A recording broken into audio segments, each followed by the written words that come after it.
Waalaikumsalam warahmatullahi wabarakatuh. Baik Bu, alhamdulillah. Baik, alhamdulillah. Baik Bu Sania, untuk hari ini kita akan melakukan kegiatan coaching ya. Bagaimana? Sudah siap? Siap Bu.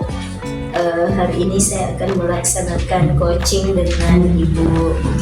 Ya.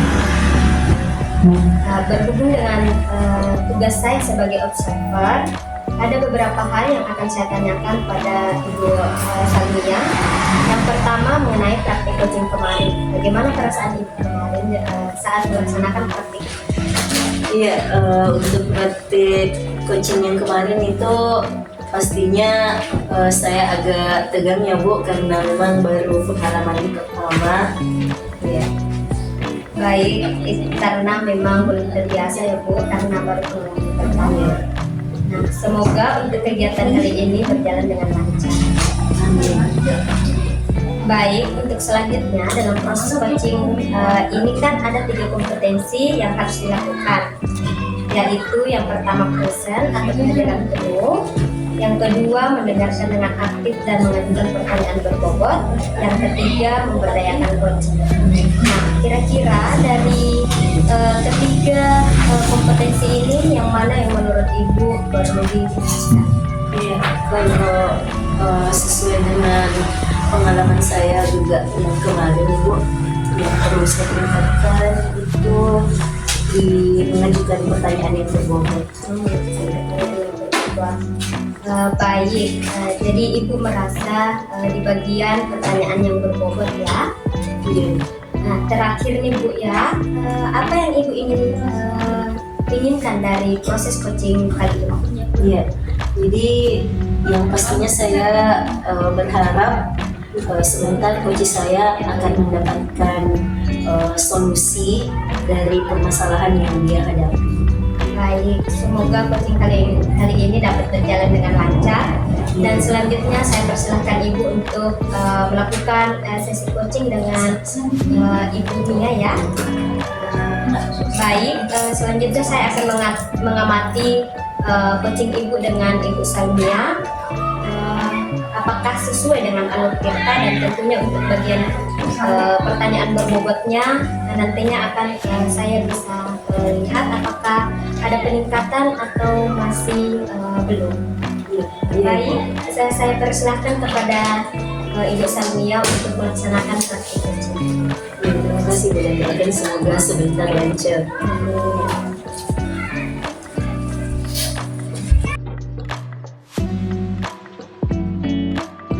Assalamualaikum warahmatullahi wabarakatuh. Iya, waalaikumsalam warahmatullahi wabarakatuh. Iya, jadi saya dengar Ibu ingin membahas salah satu siswa Ibu yang sering mengganggu temannya di kelas. Nah, sebelum kita mulai, apa tujuan utama yang ingin Ibu capai terkait masalah ini? Ya, yang ingin saya capai dari kali ini yaitu agar anak saya, ada salah satu anak saya, siswa saya yang suka sekali mengganggu temannya bisa belajar. Jadi saya ingin menemukan cara atau mengelola perilaku anak tersebut supaya suasana kelas menjadi lebih kondusif di dalam pembelajaran. Oke, itu ya tujuan Ibu. Nah, kita akan fokus untuk mencapai suasana belajar yang lebih baik dan membantu siswa tersebut untuk lebih terlibat secara positif. Nah, bagaimana Ibu ingin melihat perubahan perilakunya dalam beberapa minggu ke depan? Oke. Saya berharap anak tersebut bisa lebih fokus dalam belajar, terus tidak lagi mengganggu temannya, dan saya juga ingin dia lebih mengendalikan diri selama dia pelajaran. Oke. Sekarang mari kita identifikasi realitas atau kondisi saat ini.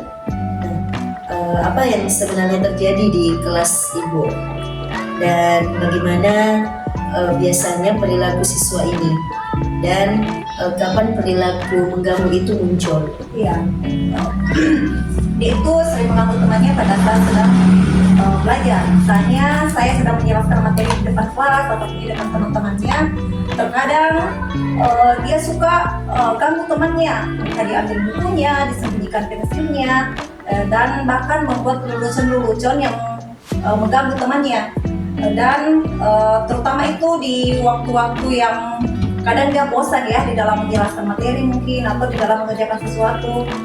Di situ dia selalu mengganggu dan mengganggu temannya. Apakah dia murid ini menunjukkan pola tertentu, misalnya apakah hal ini terjadi di pelajaran tertentu atau pada saat-saat tertentu selama di sekolah? Iya.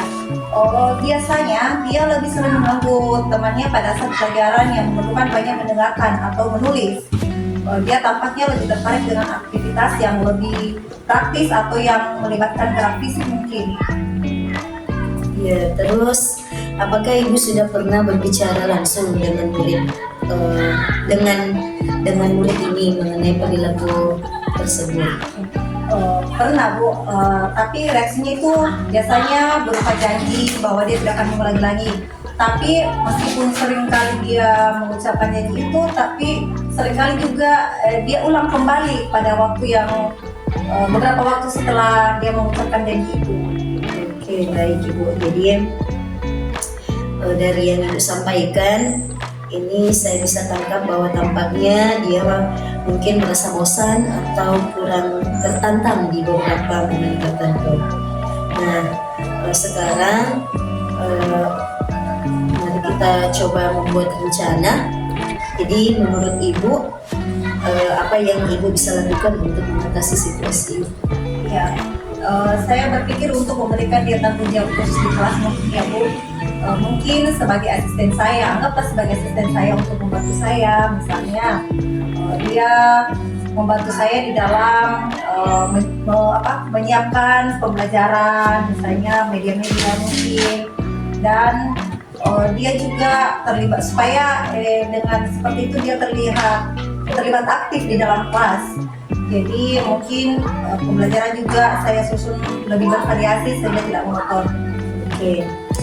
Menurut saya itu ide yang bagus dan memberikan tanggung jawab khusus. Dia mungkin akan merasa lebih dihargai dan lebih termotivasi. Nah, bagaimana Ibu bisa mengubah aktivitas di kelas agar lebih menarik dan mencegah kebosanannya? Ya, mungkin saya bisa lebih mencoba menerapkan lebih banyak kegiatan yang melibatkan gerakan Ibu, seperti permainan edukatif atau diskusi kelompok. Dengan begitu, dia lebih menyalurkan energinya secara lebih positif, sehingga dia secara langsung tidak bosan dengan apa yang dihadapinya di kelas. Oke. Rencana Ibu dampak sangat bagus ya, sangat baik. Nah, sekarang kita akan berbicara terkait tanggung jawab dan tindak lanjut yang akan Ibu lakukan nantinya. Kapan Ibu berencana untuk mulai memberikan tanggung jawab baru tersebut, dan bagaimana Ibu akan memantau perubahan perilakunya? Saya bisa mulai memberikan tanggung jawab minggu depan mungkin Ibu ya, karena mungkin dengan itu dia bisa membantu saya menyiapkan bahan ajar di dalam memimpin pembelajaran di kelompoknya, dan juga saya akan memantau bagaimana dia berinteraksi dengan teman-temannya dan melihat apakah ada perubahan dalam keterlibatan dan perilaku terhadap anak tersebut. Ya, bagus. Lalu menurut Ibu, bagaimana Ibu akan mengevaluasi apakah strategi ini berhasil atau tidak? Ya, saya akan melihat apakah dia mulai lebih fokus di kelas dan apakah frekuensi gangguannya berkurang, sukanya mengganggu berkurang. Terus saya juga lebih bisa bertanya kepada teman-temannya, apakah mereka masih terganggu dengan kehadiran anak ini atau justru terbantukan atas kehadirannya dalam peran barunya sebagai teman kelompok mungkin. Oke, sangat mantap dari rencana Ibu. Apakah ada dukungan lain yang mungkin Ibu perlukan untuk mewujudkan rencana? Untuk sejauh ini saya merasa saya bisa mencobanya sendiri dulu Bu, karena ini terkait dengan anak paling saya.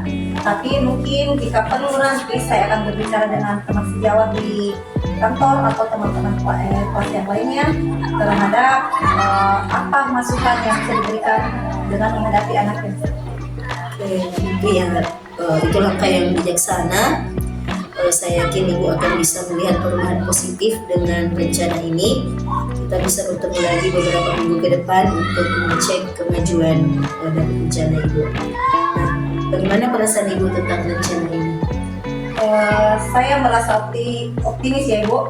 Saya berharap dengan tanggung jawab dan pendekatan baru ini dia akan lebih fokus dan dapat belajar dengan baik untuk mengendalikan perilakunya.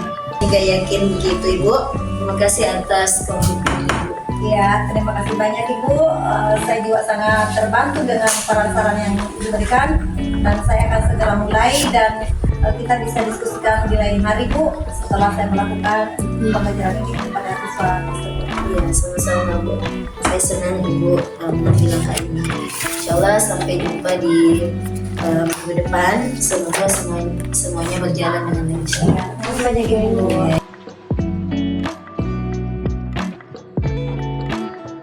Alhamdulillah Ibu Salmia dan Ibu Mia sudah melaksanakan praktik coaching. Terlihat alur tirta dari percakapan Ibu, yaitu tujuan, identifikasi, rencana aksi, dan tanggung jawab. Nah, kemudian ada yang ingin saya sampaikan dari praktik coaching yang sudah Ibu lakukan, khususnya kepada Ibu Salmia selaku coach. Menurut Ibu, apakah indikator keberhasilan dari diskusi tadi? Ya, jadi kalau menurut saya indikator keberhasilan dari coaching tadi, bagaimana coach saya itu bisa dapat merencanakan rencana atau solusi untuk mengatasi permasalahannya dan dapat melakukan rencana aksi yang sudah dibuat.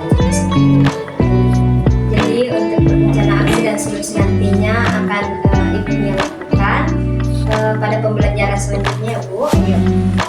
Kemudian Ibu Salmia sampaikan bahwa ingin mengembangkan pada kompetensi pertanyaan yang berbobot. Nah, di sini saya mengamati bahwasannya Ibu sudah melakukannya dengan baik.